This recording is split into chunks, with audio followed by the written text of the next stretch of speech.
Boa noite, professor. Boa noite.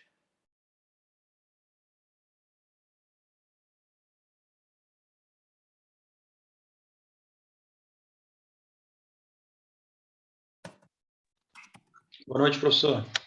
Boa noite, Gustavo.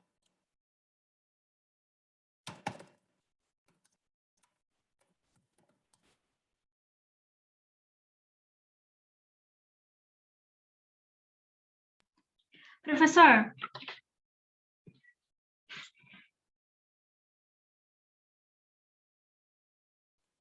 Oi, pode falar. posso fazer uma pergunta particular enquanto isso? Claro. Eu trabalhava CLT, né, e saí do meu emprego recentemente, mas logo em seguida consegui um estágio. Teria algum impedimento para eu receber o meu seguro-desemprego? É assim, olha. Só um minutinho, só deixa eu arrumar meu computador aqui, porque tá dando problema aqui. Só um minuto. Tá bom, obrigada.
Ó, o seu estágio, na verdade, você está recebendo bolsa, remuneração?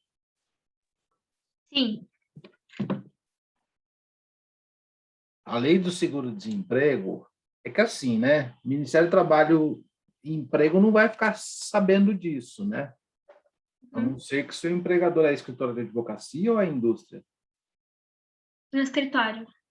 O Ministério do Trabalho não vai ficar sabendo disso. Por mais que seja pelo CIE, Eu creio que não vai ficar sabendo, não. é porque na verdade eu dei uma pesquisada, sabe? Eu Não, vi que tem entendimento contra e entendimento a favor, que não está nada é, decidido no ordenamento. assim, ó, são duas questões aí que você tem que envolver. A primeira delas é no que tange a uma... Poxa, como eu vou te falar, assim, sabe? É porque, assim... Bom, vou ser claro com você. Uma gambiarra, vamos dizer assim. Por que gambiarra? Porque, olha só, o Ministério do Trabalho e Emprego, ele não vai saber que você tem atividade remunerada hoje, Uhum. né? Porque não recolhe INSS, a bolsa de estágio. Não recolhe INSS. Não tem nenhum recolhimento. O governo federal não tem como saber se você está fazendo estágio e está ganhando bolsa, certo? Certo. Porque a lei do estágio, a lei do seguro-desemprego, ela diz que o seguro-desemprego é para todas aquelas pessoas que não têm condições de se manuter, não têm condições de subsistência e que não estejam oferindo renda. E talvez a discussão que você tenha olhado na jurisprudência é no seguinte sentido, que a bolsa estágio não é renda, né? Isso. Não E tem que ela pode ser menor que o salário mínimo, né? isso, não tem critério de renda. Então, você É quer que só eu te um fale? auxílio, literalmente, por conta do estágio, né? Vamos que ver, ó, a lei do seguro, a lei 7.800, seguro-desemprego, quer ver? Deixa eu pegar aqui só.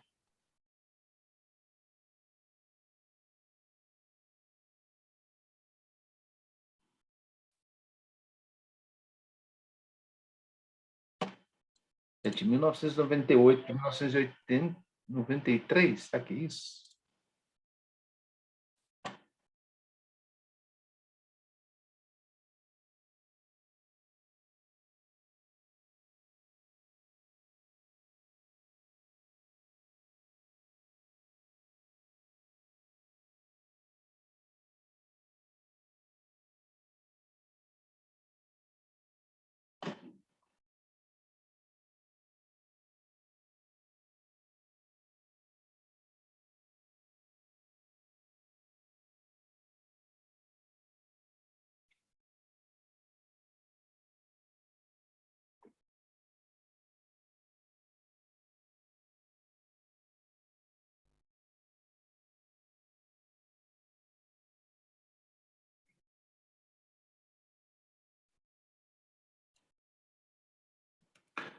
Ó, a lei do seguro, ela fala assim, ó.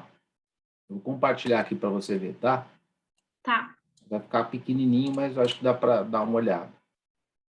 A lei do seguro, ela fala assim, ó. Não estar em gozo de qualquer benefício previdenciário. Você não está em gozo de nenhum benefício previdenciário. Aí aqui que pode pegar, ó. Não possuir renda própria de qualquer natureza suficiente à manutenção da sua família.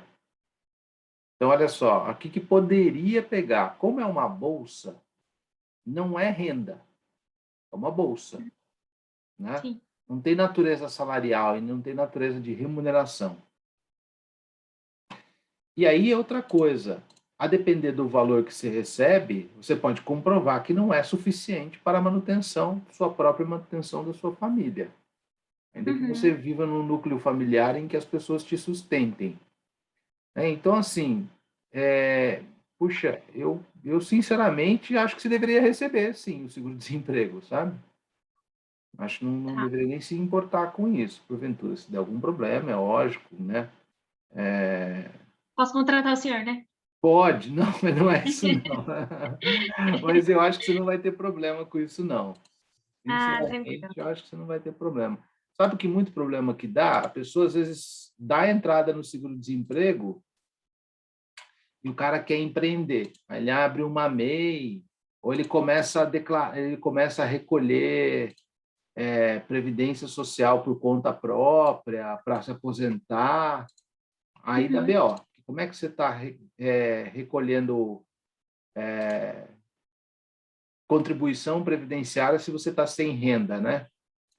Sim. O Ministério do Trabalho, Emprego e INSS, que as informações são cruzadas, não vai entender isso dessa Uhum. forma.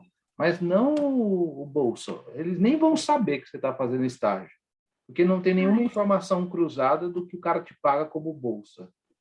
Porque na verdade eu dei entrada no seguro e já deu tudo certo. Até porque o É, contrato também é particular, né? Não tem, como o senhor disse, então. não é no INSS, na Segurança do E se Trabalho, então der daí errado, acaba. eles vão bloquear. Se porventura der errado, eles vão bloquear a sua parcela do seguro. Mas não vai acontecer isso, porque eles não têm como saber que você está fazendo estágio. Ah, então Ainda que tranquilo. tivesse, Obrigada. aí ainda que tivesse, entraria nesse critério jurídico da Lei 7.998, no artigo 3º, que diz lá que tem que ser renda que seja o suficiente para a subsistência da sua família. E aí haveria a discussão se bolsa é renda e se fosse suficiente para a subsistência, né? O valor que seria suficiente para a subsistência, né? Entendi. Então, seria nessa Ah, então tranquilo. perspectiva. Mais calma. Ah, então tá bom. Obrigada, professor. Desculpa o Nada, incômodo. imagina que isso não está incomodando, não. Ô, Gustavo, a gente acabou não se falando, você resolveu aquele seu prosópio lá que você estava ajudando uma pessoa? Então, na verdade, eu estou enrolado aqui com o trabalho, com a faculdade, eu dei uma abandonada ali no caso, mas eu vou tentar retomar semana que vem, professor, eu repasso, entro em contato com o senhor aí, Ah, a tá gente bom. conversa a respeito do caso. Fica à vontade aí que eu te ajudo aí. Tá Se bom, eu obrigado, conseguir, professor. né? Mais uma vez eu agradeço. Imagina que isso.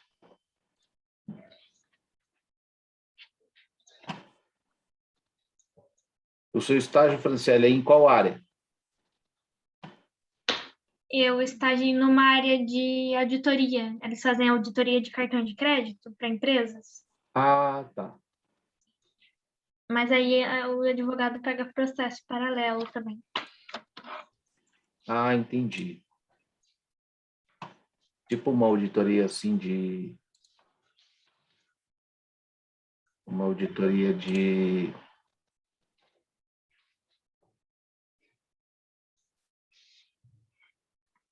É de cartão de crédito, é assim, Tipo um compliance assim mesmo? Não. não, nem sei o que isso significa, professor. Não, tudo bem, então. Não, eles fazem, por exemplo, a adquirente, né? Tem a Cielo, eu tenho contrato com eles, ele tem que me pagar X, né? Eu recebo R$ 1.000, eles têm que me pagar 800. Aí faz a verificação dos últimos 10 anos para verificar se eles estão pagando realmente esses R$ 800. E, na verdade, nunca paga, né? Eles sempre pagam a menos. Aí faz isso, qual que é a taxa e tudo mais. Nossa, interessante. É uma área bem legal e dá diferença, viu? Bastante diferença. E ele tem sucesso nas ações? Então, por enquanto só tá extrajudicial. Não tem nada ação judicial mesmo. Aí estamos no processo ainda. Ah, Mas a entendi. diferença é bastante. Teve uma empresa que a gente fez, deu 23 mil reais nos últimos 5 anos. E aí elas acabam fazendo acordo com vocês ou fala assim, vai para a justiça e já era?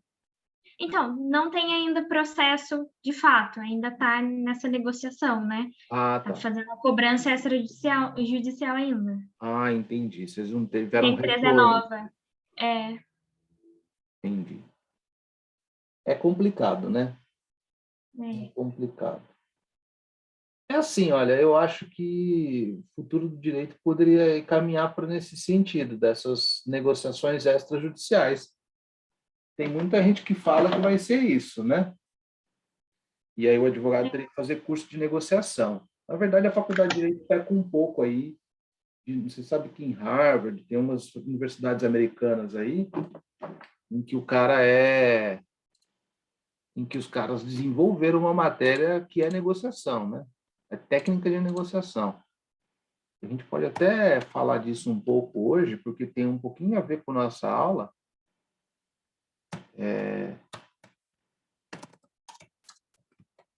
O computador está um lixo aqui, mas a gente já vai começar. Internet, talvez.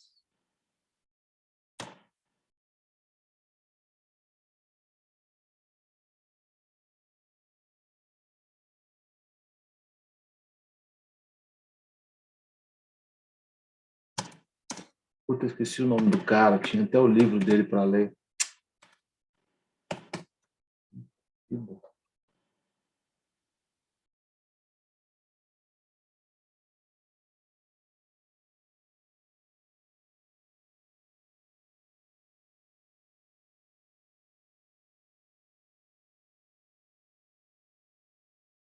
É o William Ury.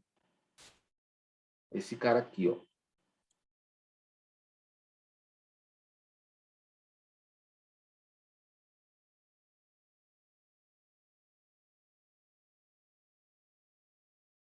É esse cara aqui, ó.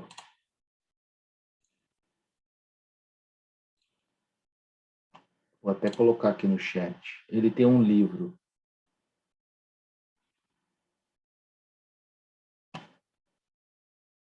Confesso que eu não li o livro. Eu tô para comprar o livro. Esse cara aqui, ó. E eles desenvolvem isso. É um curso de graduação, métodos de negociação. E aí envolve bastante essa questão aí de você dessa perspectiva, né, de você ter conhecimento com relação à negociação e o futuro do direito que alguns dizem. Não sei se vai virar isso não, porque o Brasil é uma das populações que mais judicializa no mundo, né? Nos controvérsias as questões. Nós somos a população que mais judicializa, que maior número de ações no mundo, né? Então, não sei se dificilmente vira uma cultura assim, muito rapidamente, né?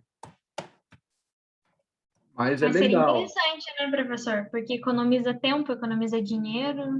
Então, é que a gente vê essas coisas de negociação, a gente vê como a gente acaba vendo isso como essa transação extrajudicial, essa aproximação que a gente tem com a parte contrária de forma extrajudicial, a gente acaba na nossa cultura vendo isso como tratando-se como uma ameaça, né? Ó, se você não pagar, eu vou ajuizar a ação, e não é isso a perspectiva, né? A perspectiva é só, olha, eu tenho uma lesão de direito aqui que eu estou constatando, eu não sei se o judiciário vai rechaçar ou ele vai corroborar a minha alegação, mas de qualquer forma, se ele corroborar, você vai ter um prejuízo. Se ele afastar, eu vou dançar, né? Então, vamos tentar resolver entre nós dois aqui, sem envolver outras questões, que eu acho que fica mais fácil, né?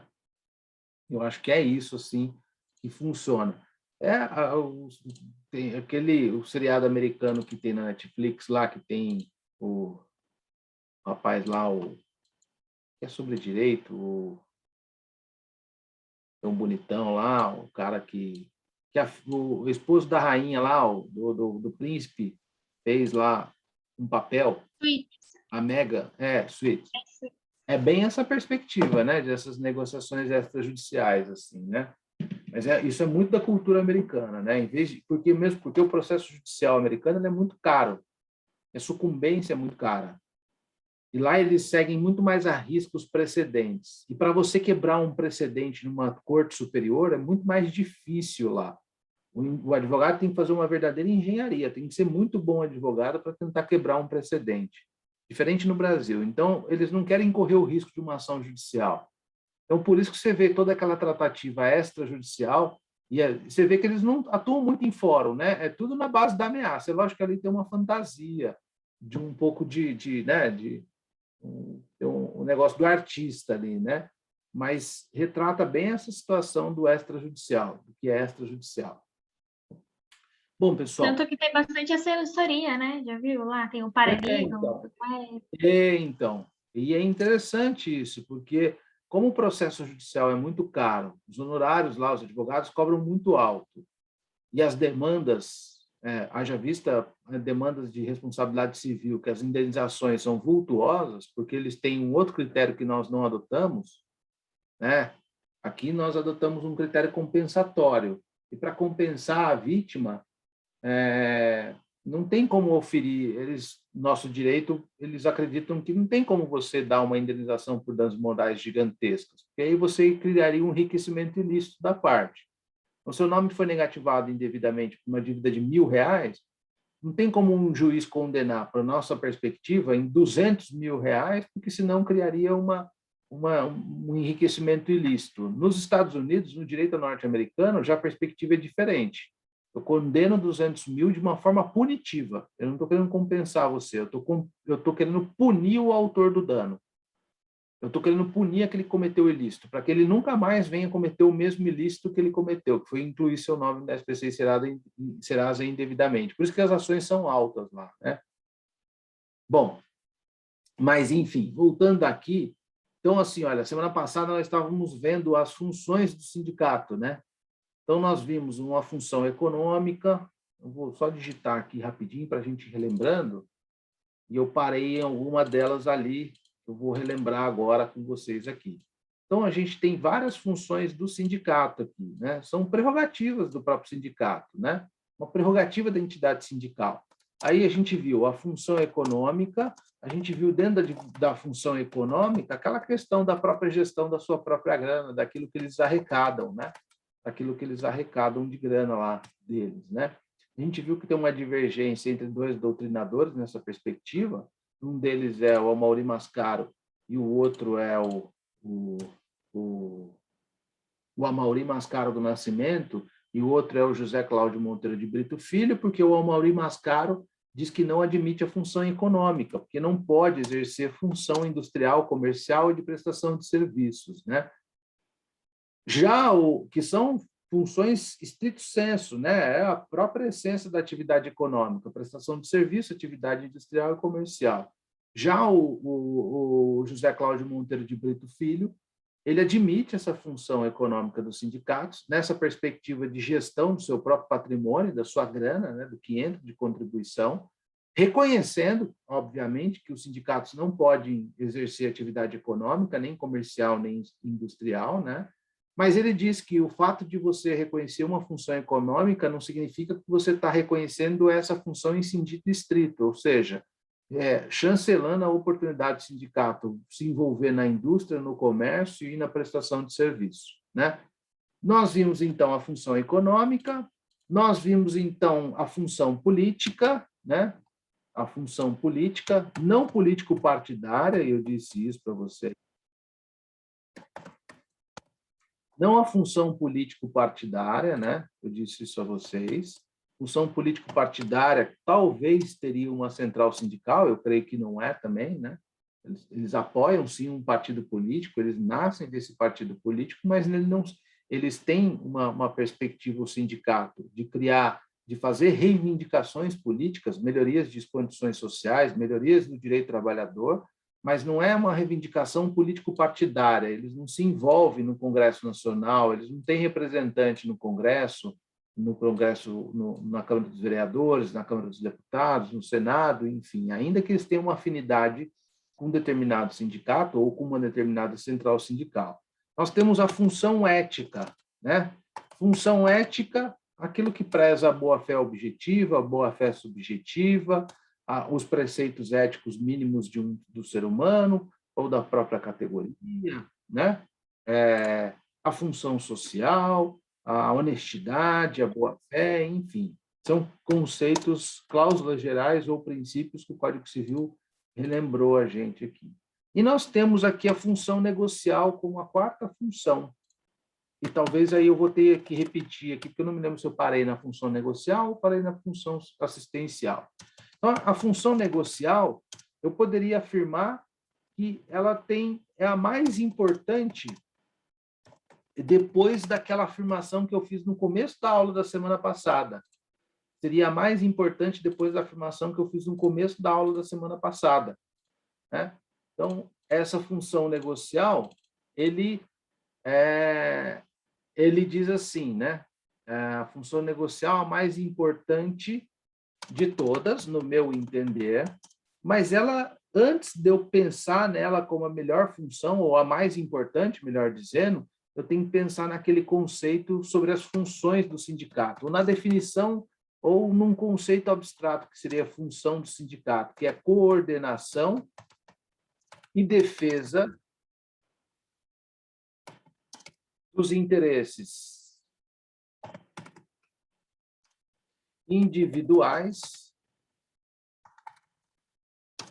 e coletivos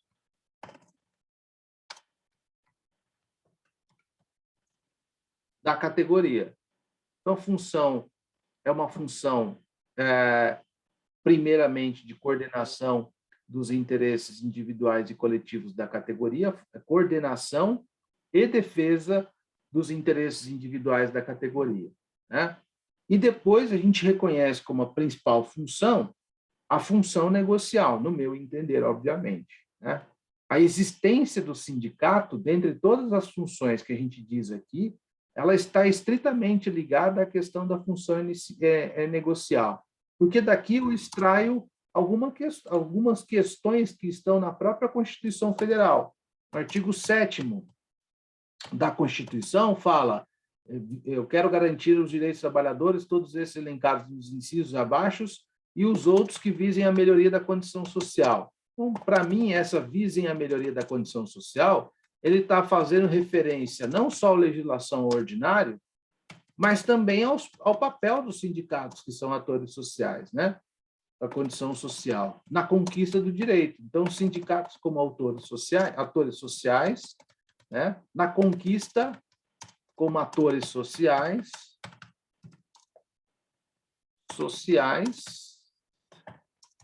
na conquista, na melhoria de direitos, né? Na melhoria de condições de trabalho, né?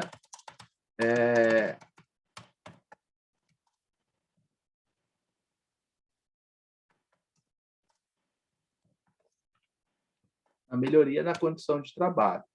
E aí eu tenho outro também, né? Dessa função negocial aqui, eu tenho outras perspectivas aqui que eu vou adentrando aqui no nosso ordenamento jurídico e eu vou descobrindo essas questões aqui, né? Então, eu disse a vocês, deixa eu pegar aqui minha Constituição, que a função negocial é mais importante por conta disso. Para mim, é a essência do sindicato, a essência da existência do sindicato. Não poderia haver outra essência senão essa, né, de melhoria das condições sociais. E como a gente melhora as condições sociais? Através de negociação coletiva, né? Negociação coletiva. E para que eu faço negociação coletiva? E para que eu faço negociação coletiva? Eu faço negociação coletiva para instituir direitos e obrigações, de acordo com a necessidade de determinada categoria. as categorias elas têm particularidades diferentes uma das outras. Não dá para eu comparar a categoria de vigilante com a categoria de enfermeiro, né? Então, para isso que eu faço a negociação coletiva. E aí é lembrar sempre que essa negociação coletiva vai desaguar ou vai ter como efeito a chamada contratação coletiva, que se revela num instrumento, e esse instrumento a gente sempre chama, na contratação, e é contratação coletiva, de convenção coletiva e acordo coletivo de trabalho. Então, esse é o papel, assim, primordial, é o papel fundamental do sindicato, no meu entender. Então, primeiro, a função principal do sindicato é coordenar e defender interesses individuais e coletivos da categoria. Essa, para mim, é a função principal. Depois, dentre todas essas classificações de função que a doutrina faz, para mim, a mais importante é a função negocial aqui, né? Porque é daqui que você vai extrair como fonte de direito melhorias de condição social, fontes autônomas de direito, que são acordos e convenções coletivas, né? E é dessa perspectiva que você vai tratar os sindicatos e extrair a sua própria essência do sindicato, né? E aqui é importante que se diga alguma coisa que eu já disse na semana passada. Dentro desse conceito de negociação coletiva, nós temos a autonomia da vontade coletiva, autonomia da vontade coletiva, autonomia da vontade privada coletiva. O que é isso? Respeitar a autonomia daquilo que foi estabelecido pela categoria. Respeitar a vontade da categoria. E essa vontade é soberana. E ela se revela em um determinado momento, na Assembleia. Então, a vontade é soberana, e se revela na Assembleia de Trabalhadores. Tá bom, mas eu não vou falar de Assembleia agora, assim, né? Mas era importante isso daqui. E aí eu disse para vocês que essa autonomia da vontade coletiva foi aí bem reconhecida pelo STF alguns anos atrás, até um pouquinho antes da reforma trabalhista, pelo STF no tema 931, de repercussão geral, e no tema 152 do PDV, de repercussão geral também. Então, esses dois esqueminhas aqui, ou esses dois temas de repercussão geral, principalmente na do PDV, reconheceu a autonomia da vontade coletiva, a autonomia da vontade privada coletiva, dentro dessa perspectiva de função de negociação dos sindicatos.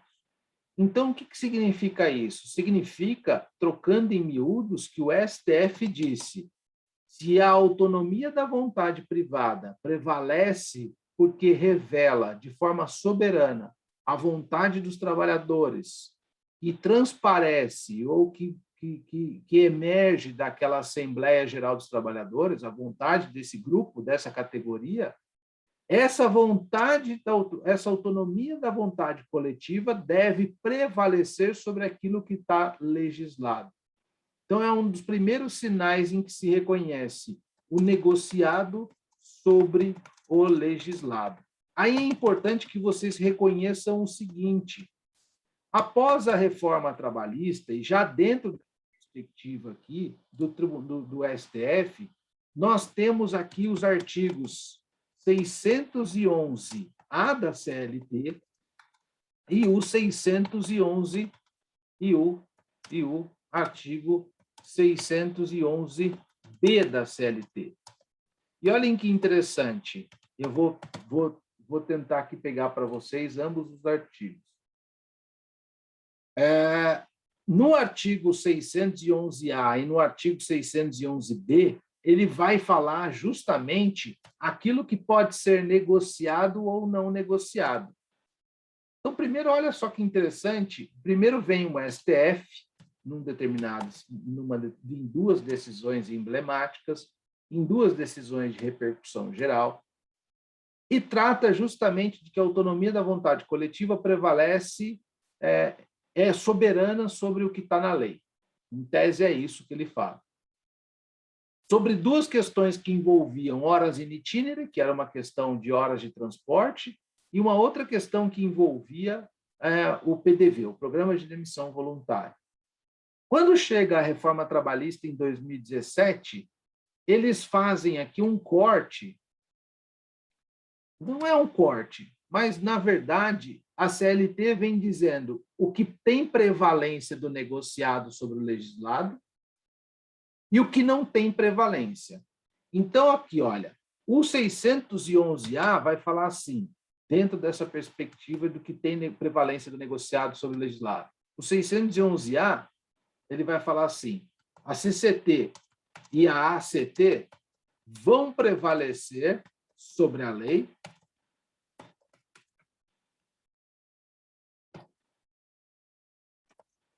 nos seus incisos.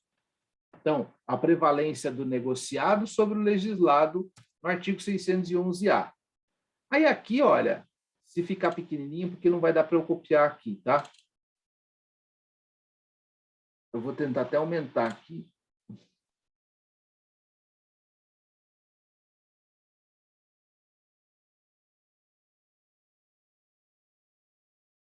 Olha lá. Opa, aumentei demais, espera aí. Demais.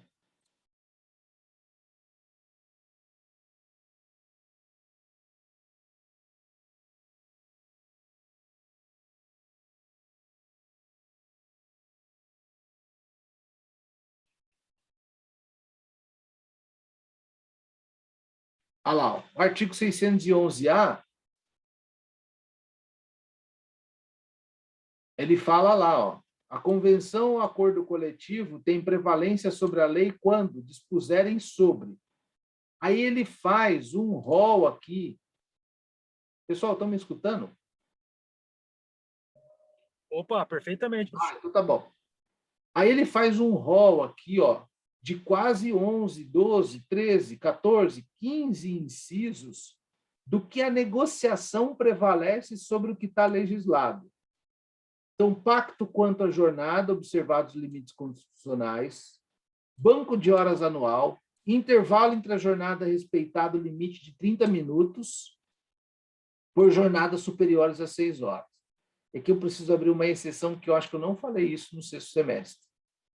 Lembra que eu falei para vocês que jornada superior a 6 horas, a 4 horas, de 4 a 6 horas tinha que ter um intervalo de 15 minutos. O senhor falou sobre isso, professor? Falei.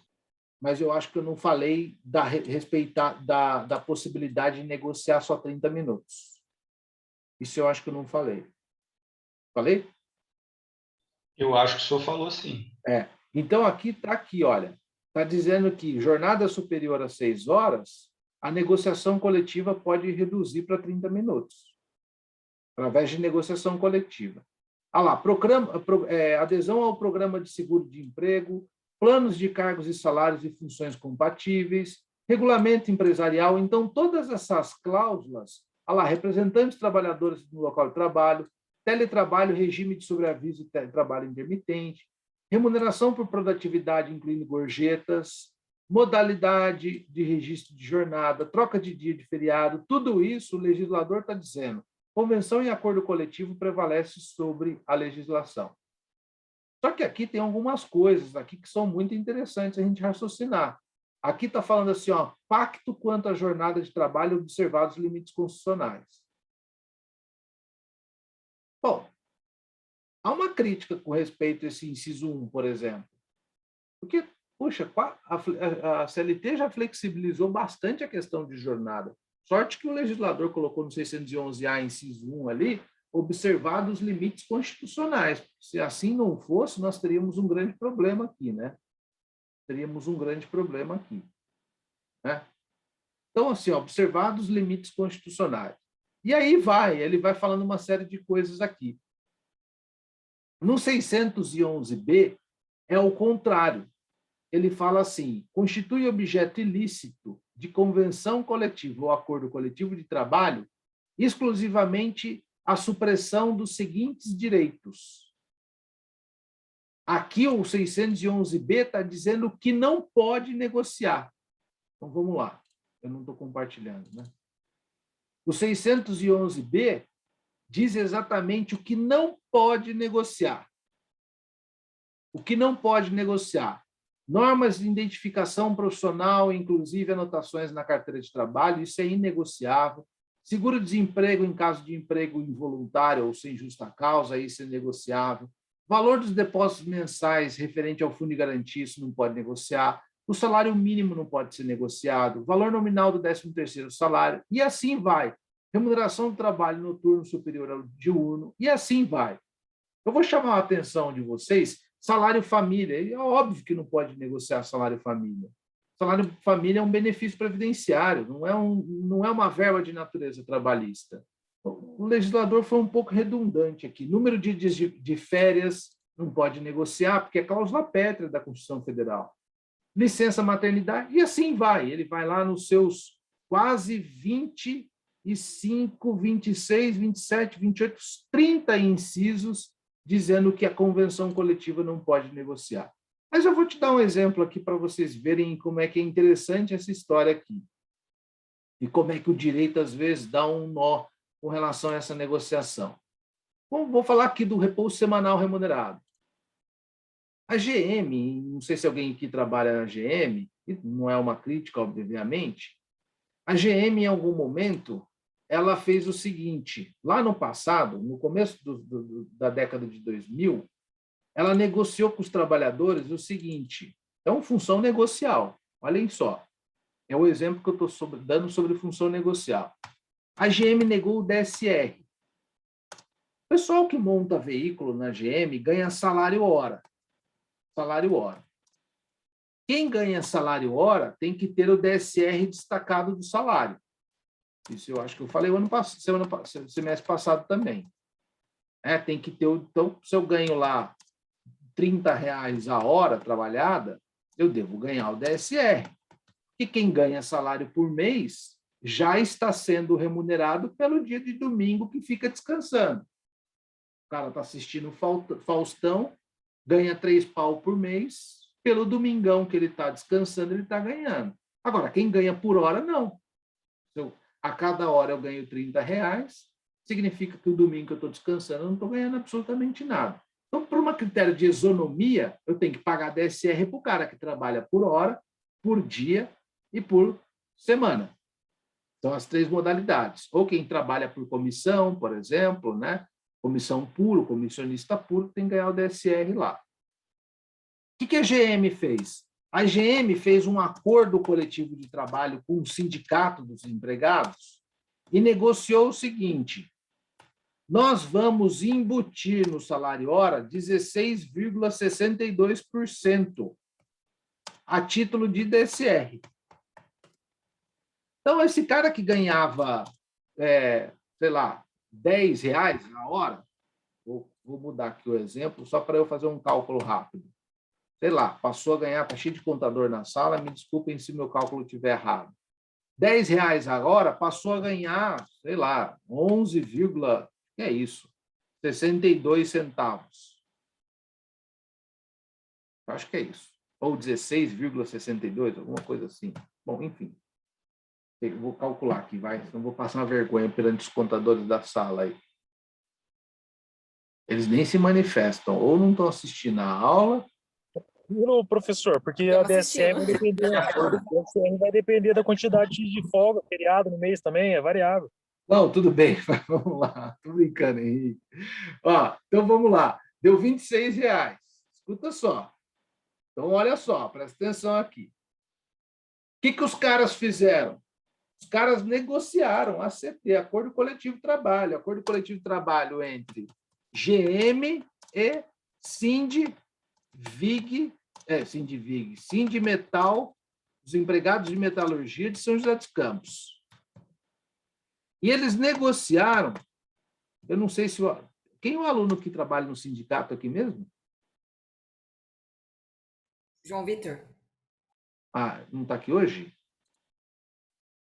Acho que não. Tá vendo, Amanda, se eu fizesse chamada, como é que ia ser? Tudo bem, é uma brincadeira só também. Hoje eu estou meio hilário demais. Mas olha só, vamos lá. Então, o que negociação coletiva a GM combinou com, em acordo coletivo, eles estipularam? Que 16,62% a título de DSR seria incorporado ao salário hora. Só para vocês entenderem aqui. Beleza, eles fizeram isso. É óbvio que aumentou o salário hora dos trabalhadores, que, por exemplo, nesse caso será 10, foi para 26,62, só que continuaram a pagar o DSR. Só que pagaram a parte restante. Pagam a parte restante dos 16,62. Aí é o que o Henrique falou ali. Professor, tem que considerar os domingos, os feriados, para ver quanto é de DSR. Tem toda uma engenhariazinha, uma formulazinha para a gente descobrir o DSR. O que os advogados trabalhistas começaram a fazer em São José dos Campos? Falaram assim, olha, o DSR não pode ser incorporado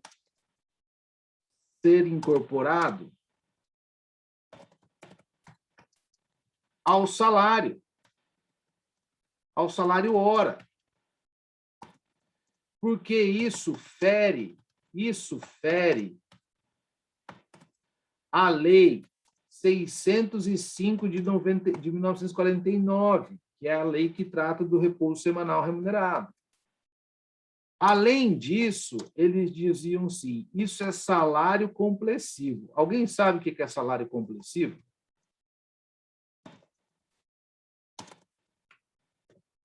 Eu não, professor. Tá. Ô, André, é recomendado que quando você vai pagar alguém, você discrimine o que você está pagando. Você está devendo 3 verbas para uma pessoa. E esse total dá R$1.000.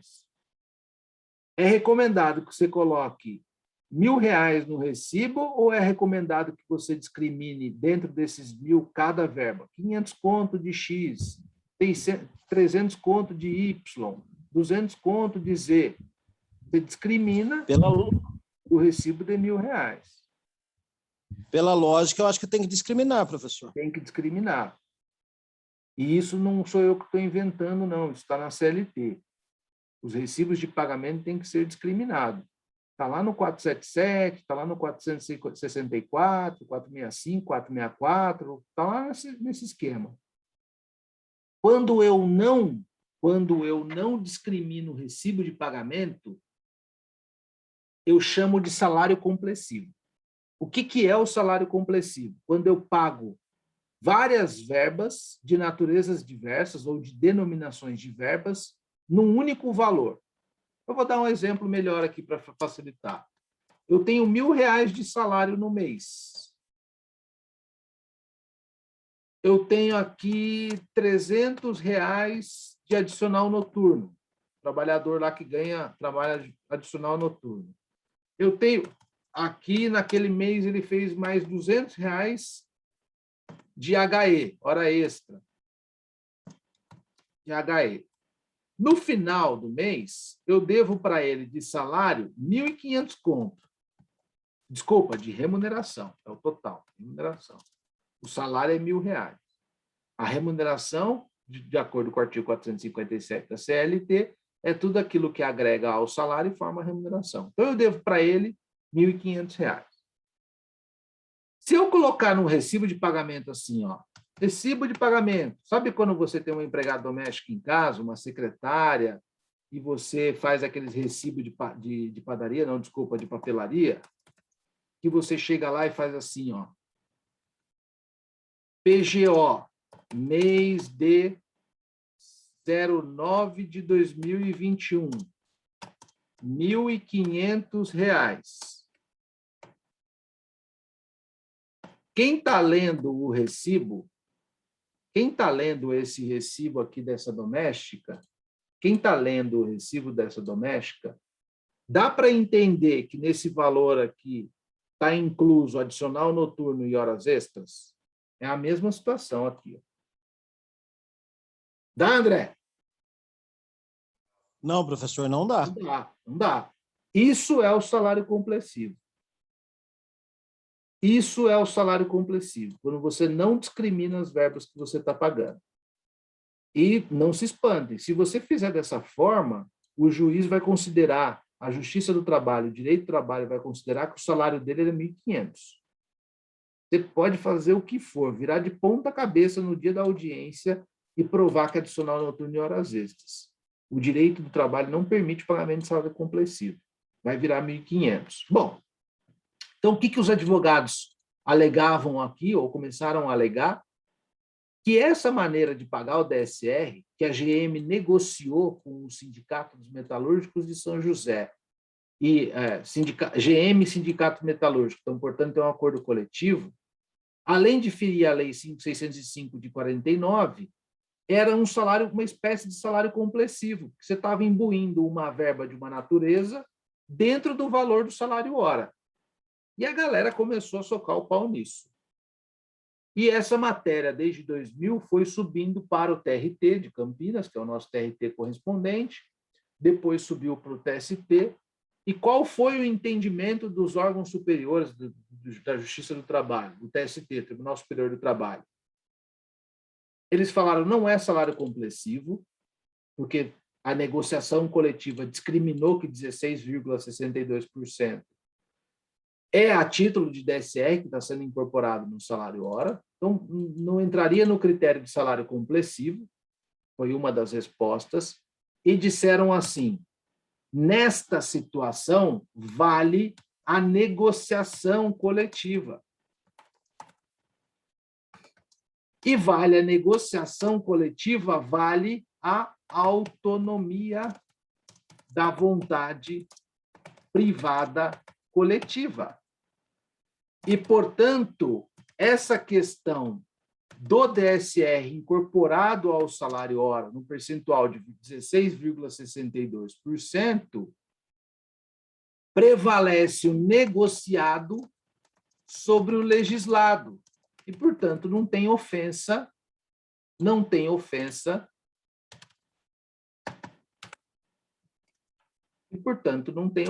à Lei 605 de 49. Só que é o seguinte, a GM faz isso até os dias atuais. Os dias atuais. Só que olha aqui o que o 611B disse. Não pode ser objeto de negociação um acordo coletivo, repouso semanal remunerado. DSR é igual repouso semanal remunerado. Mas como o legislador, desculpa, aqui que eu vou falar, mas assim, olha como ele agiu de orelhada aqui. Na norma, ele está falando que esse repouso é o repouso pago ou o repouso gozado concedido? Ele não fala nada, né? Ele deixou em aberto. Ele deixou ao juiz do trabalho, ao intérprete da legislação. Mas vejam só, olha que interessante, isso é a partir da reforma trabalhista. Isso a partir da reforma trabalhista. E por que eu estou falando que é interessante? Porque a GM continua praticando isso. Né? Então, pode alguém agora alegar, olha, o DSR não pode mais, porque o artigo 611B diz claramente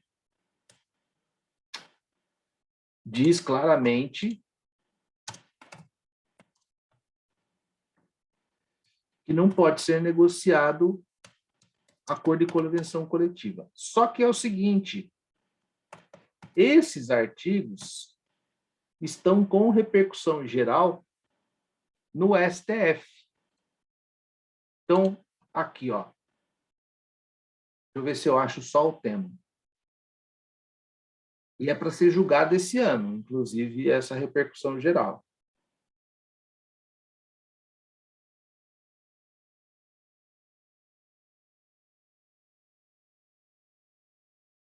Aqui, ó. É o tema 1046 do STF, de repercussão geral. Isso é um assunto extremamente interessante, mas extremamente delicado nesse sentido. Sabe que uma aluna me perguntou agora, eu dou aula de seguridade também, provavelmente vocês não terão aula de seguridade. Pode ser que vocês tenham comigo aula de seguridade, porque a professora Marisa, que é juíza federal, ela parece que pega 1 ou 2 turmas no máximo. Então, pode ser que vocês tenham comigo. Prefiro que vocês tenham com ela, porque ela vivencia isso todos os dias de seguridade. Mas pode ser que vocês tenham comigo. Eu vivencio bastante a justiça do trabalho, obviamente.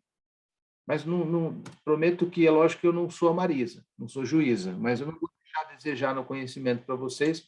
Pelo menos vamos tentar me esforçar ao máximo para passar alguma coisa de previdência, seguridade social. Mas olha só, o STF vai julgar o tema 1046 sobre a constitucionalidade dos artigos 611-A e 611-B da CLT. E isso gira em torno de uma discussão maior. Até que ponto uma negociação coletiva pode flexibilizar direitos consagrados no artigo 7º da Constituição Federal? É isso que a gente tem que ver. Até que ponto uma negociação coletiva pode flexibilizar essa discussão desse tema 1046. Pode flexibilizar os incisos todos do artigo 7º da Constituição Federal. E eu faço essa pergunta porque no 6º semestre eu fiz a seguinte colocação para vocês, isso foi questionamento até de matéria de prova. Quais são os 3 incisos do artigo 7º da Constituição Federal que permitem a flexibilização do direito? Lembra que era lá? Aqui, ó. Eu fiz esse questionamento na prova. Lembra que era assim, ó? Deixa eu pegar aqui. Irredutibilidade de salário, salvo acordo e convenção coletiva. Artigo, inciso 13. Trabalho de 8 horas e 44 semanal, facultada compensação de horário e redução mediante acordo ou convenção coletiva. E o inciso 16, o inciso sobre o turno ininterrupto, que é o inciso 14, jornada de 6 horas para trabalho realizado em turnos ininterruptos e revezamentos, salvo negociação coletiva.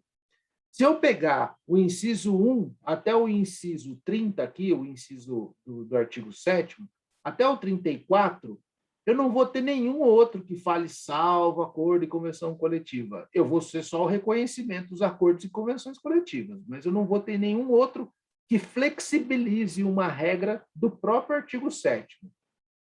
A questão que se fala sempre no direito, e isso é uma questão de discussão acadêmica, para efeito de negociação, é se essa negociação aqui ela pode flexibilizar qualquer outros direitos que estão nos incisos 34 do artigo 7º da Constituição Federal. Ou seriam isso considerados cláusulas pétreas?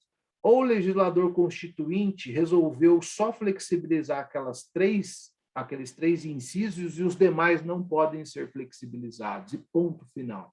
E acaba essa discussão. Porque nada mais fez que o legislador ordinário, no artigo 611-B e no 611-A, no 611-A ele falou, eu pego o artigo 7º da Constituição e vejo o que pode ser negociado ou não, e flexibilizo a regra da própria Constituição, mas isso está sendo feito pelo legislador ordinário. E no 611-B, por isso que ele colocou férias, 13º, salário menor, não menor que o mínimo, e no 611-B, ele elege alguns incisos que não podem ser negociados, do artigo 7º. Na verdade, o que o legislador constituinte fez foi esse corte. E qual a importância do tema 1046? É que essa função negocial do sindicato, essa capacidade de negociação do sindicato, a depender do que o STF vai entender a partir de agora, depois que julgar essa repercussão geral, que é o tema 1046, pode haver uma determinada, assim, divisor de águas dentro do direito do trabalho, inclusive no direito coletivo do trabalho. Um verdadeiro divisor de águas nesse sentido.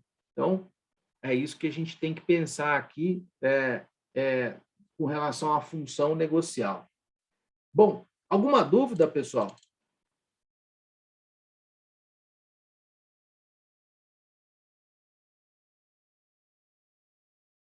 Bom, aí nós teríamos aqui, olha, a 5ª função do sindicato, que é a função de representação. Opa, desculpa, a função de assistência. A função de assistência.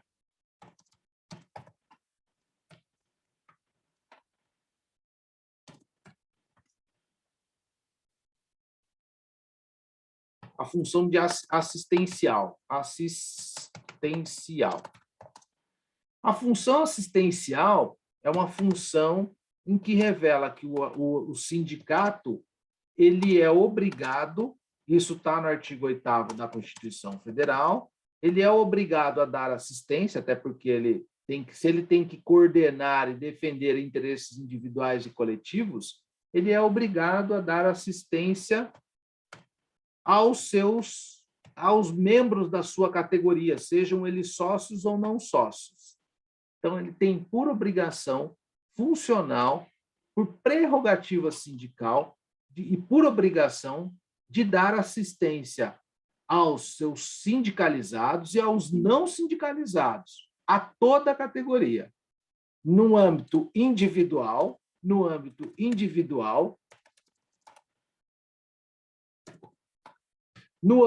coletivo, no âmbito administrativo e no âmbito judicial. Então, às vezes, você pode vivenciar uma situação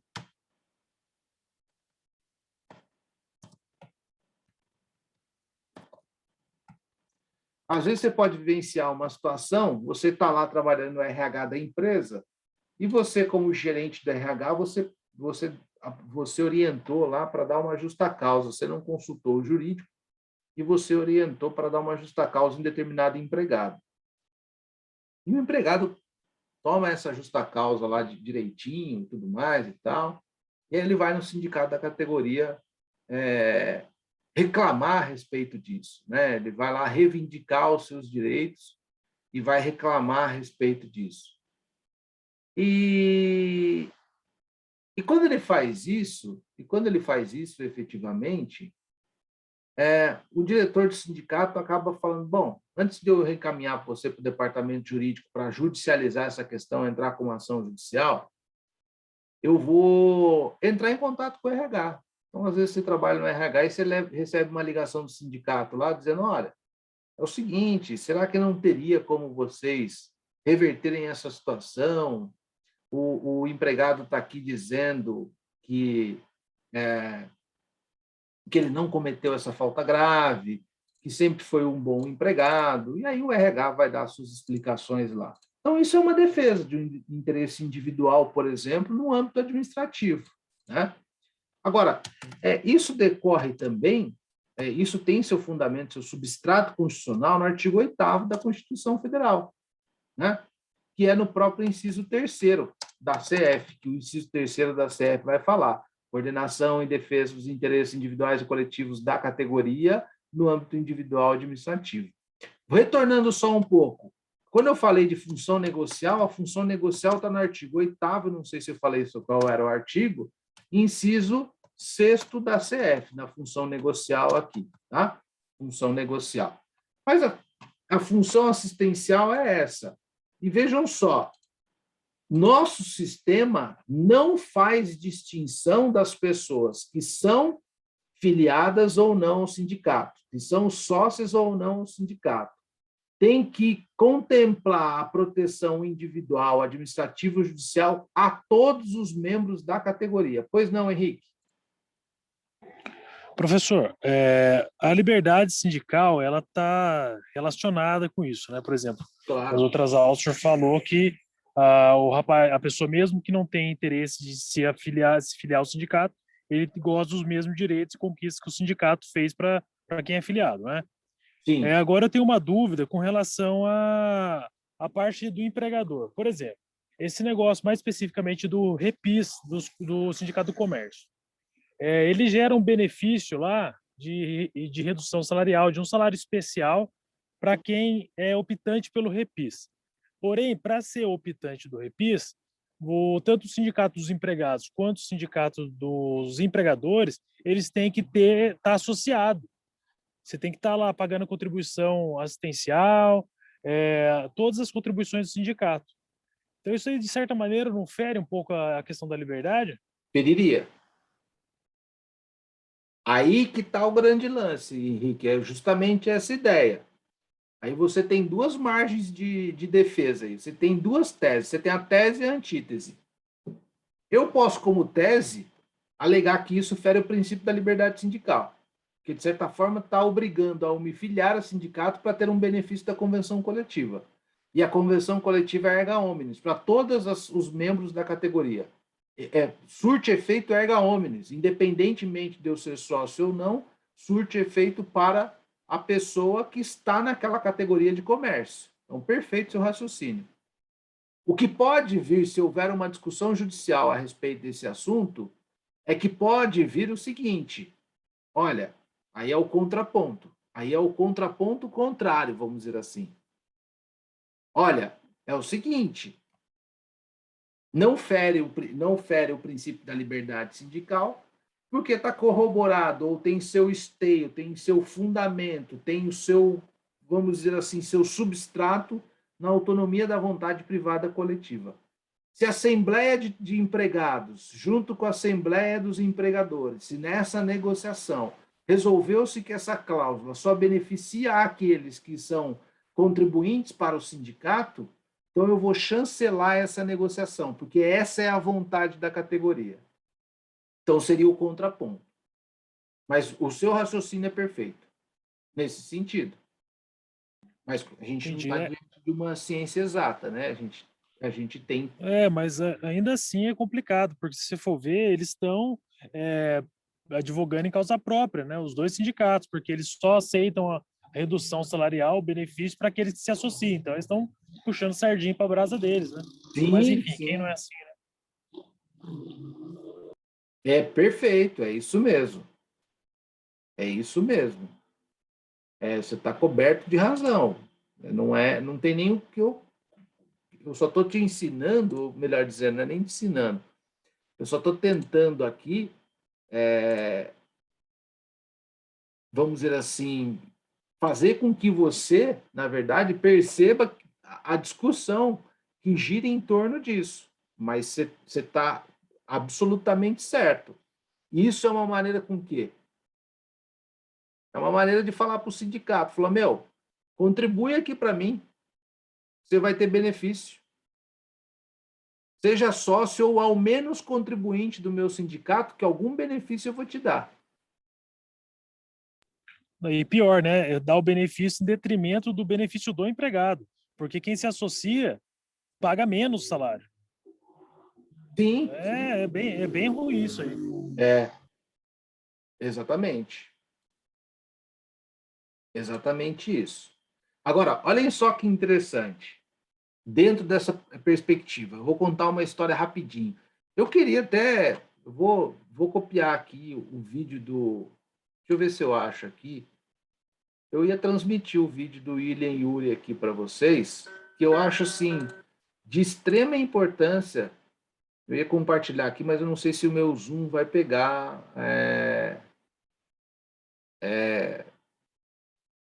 vai compartilhar o som. Vamos fazer um teste aqui. Eu não vou compartilhar o vídeo inteiro, é só para ver se eu aprendi. Eu vou compartilhar o link do vídeo no YouTube aqui, do William Yuri. Assistam esse vídeo, porque é muito interessante. Quer ver? Vou tentar só fazer um teste aqui, ver se a gente compartilhando, vocês escutam o que eles estão falando na entrevista. É a entrevista do William Yuri na Globo News. Quer ver? Ó? Deixa eu bater aqui.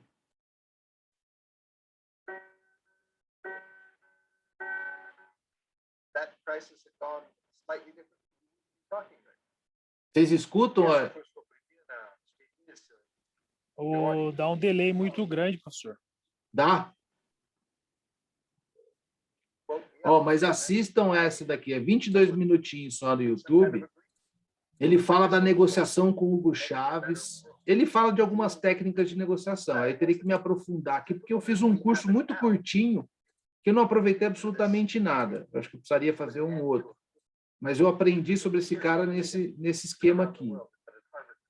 Então, ele fala sobre curso de negociação. Eu já compartilhei aqui, como a gente está falando de negociação, eu acho interessante vocês assistirem depois aí, eu compartilhei no chat. Mas o que eu quero falar com vocês é o seguinte, a respeito dessa função assistencial, olha que interessante. Tem estatutos, se o aluno que estivesse aqui, por exemplo, ele poderia compartilhar isso com a gente que trabalha no Sindicato Metalúrgico de Taubaté. No Sindicato dos Vigilantes, o que o estatuto diz? Aquele que for sócio, e, portanto, o sócio paga um percentual a mais, então, nos sindicatos vigilantes era assim, o cara que era sócio pagava 1% de mensalidade social. E o cara que era sócio também era contribuinte, necessariamente. Então, ele pagava 1% de salário como sócio e 1% de mensalidade assistencial. Ele pagava 2%. Esse cara, e para fomentar as pessoas a virarem sócio, o que o sindicato falava? A gente não vai cobrar os honorários de você. Então, se você precisar de uma demanda judicial com o doutor Lúcio, ele não pode cobrar nada. Só tinha direito aos honorários assistenciais, que não se confundem com honorários sucumbenciais, que é esses honorários que estão nessa lei aqui que eu copiei para você no quadro branco, que é a Lei 5.884 de 1970. Essa lei trata de duas questões aqui, essa Lei 5.884 de 1970. Ela trata primeiro da questão que é o processo sumário no direito do trabalho. E ela fala sobre assistência jurídica dos sindicatos. Ela fala sobre duas questões. Então, os sindicatos metalúrgicos faziam isso. Quem não era sócio, era só contribuinte, só mensalidade sindical, o sindicato falava assim, o doutor Lúcio pode cobrar 15%, além dos honorários assistenciais. Os honorários assistenciais era igual a sucumbência, ou ela é igual a sucumbência. O juiz pode determinar que a parte vencida pague até 15% de honorários assistenciais ao advogado do sindicato ou ao sindicato.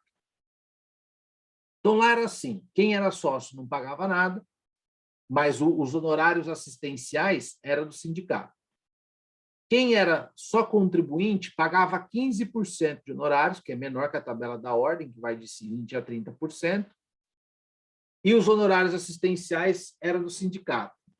E quem era opositor, aquele cara que não queria contribuir nada, que eu já disse para vocês, que ia lá no sindicato fazer uma carta de próprio punho, dizia assim, eu não vou contribuir para esse sindicato, portanto era opositor, não contribuía nem como contribuinte, nem como mensalista, nem como sócio. O que acontecia? A gente podia cobrar até 30% dele, mas eu também não entrava em nome do sindicato, então não tinha os honorários assistenciais. Num determinado momento, uma juíza em Taubaté descobriu que um advogado estava fazendo um certo rolo com isso de um determinado sindicato X. E isso respingou em todos os advogados sindicatos. Porque ela defendia o seguinte, ela falava assim, a Constituição garante assistência gratuita na defesa dos interesses individuais e coletivos da categoria. Então, portanto, é de todo mundo. Quem contribui, não contribui. Para mim, pouco importa se o cara está contribuindo como sócio ou não sócio.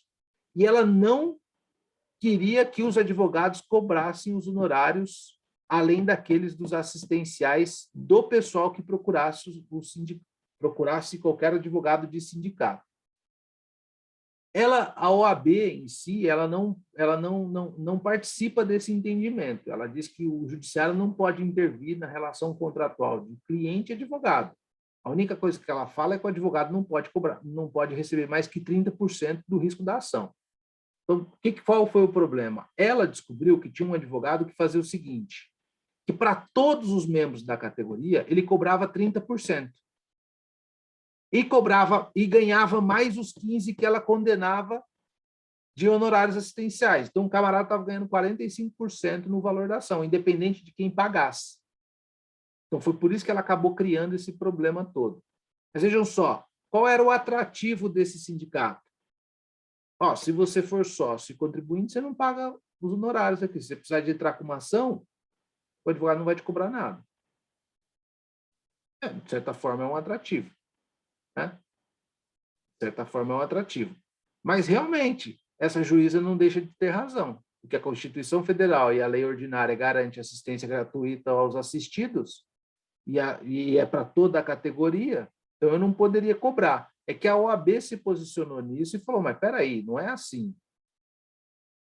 Né? Assistência gratuita não é assim, não é totalmente gratuita nesse sentido.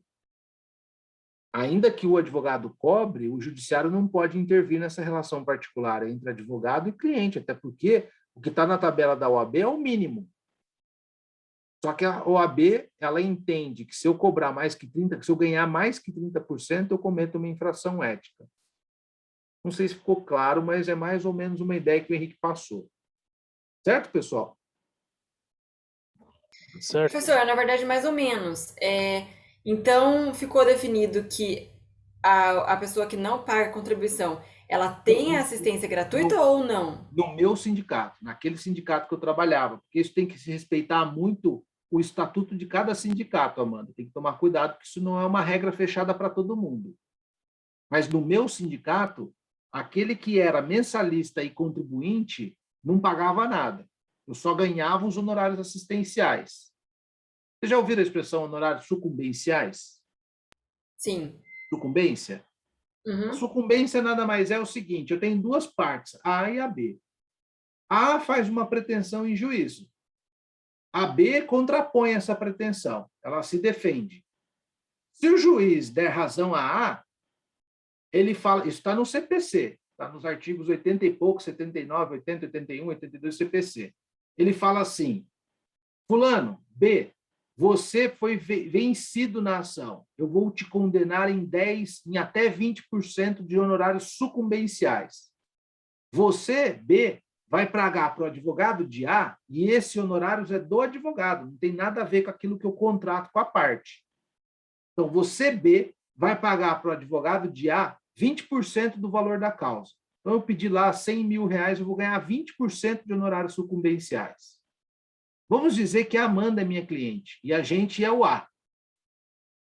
E aí eu combinei com ela assim, Amanda, isso eu estou numa relação particular, numa relação de direito civil, não estou falando de direito de trabalho, tá? Só para a gente linkar os exemplos.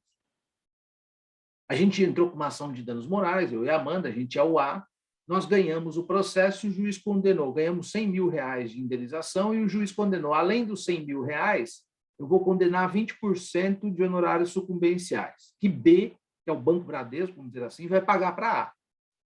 Então, a condenação vai vir 100 mil mais 20 mil de honorários sucumbenciais. Só que o que eu combinei com a Amanda no meu escritório? Eu fiz um contrato de risco com ela. Olha, Amanda, do que você ganhar, isso a OAB permite, eu vou cobrar 30% de honorários. Eu não vou te cobrar nada para entrar com a ação. Nem 1.000, nem 2.000, nem 3.000, nem 4.000, nem 500, nem R$100. Eu vou cobrar 30% do seu proveito econômico. É risco de ação, é risco de proveito. Ou, desculpa, ação de proveito econômico. E ela fala, tudo bem.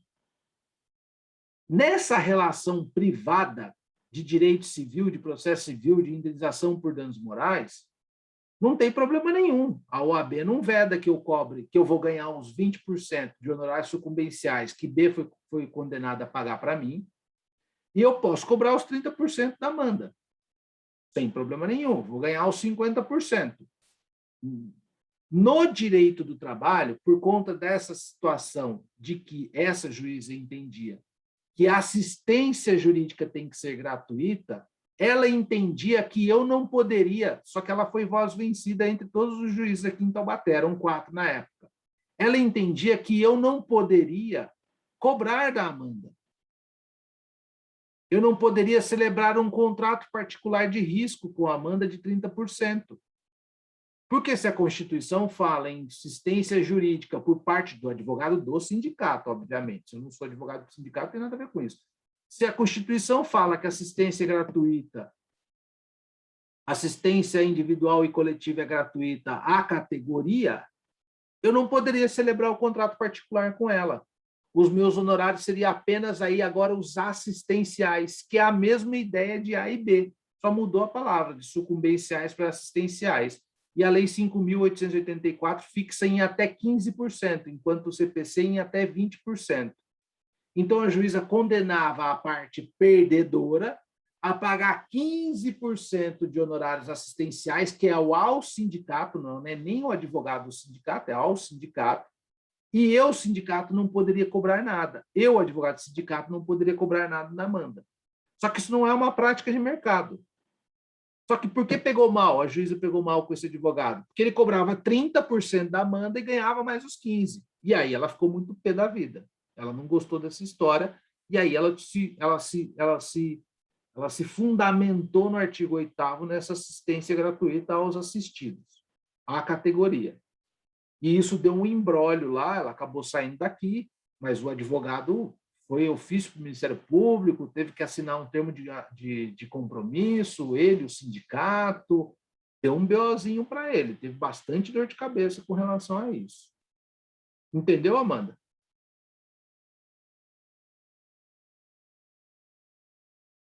Então é isso, pessoal. Assistam o filme do William Ury, porque vale muito a pena. O filme não, né? Beleza. 22 minutinhos, uma entrevista só.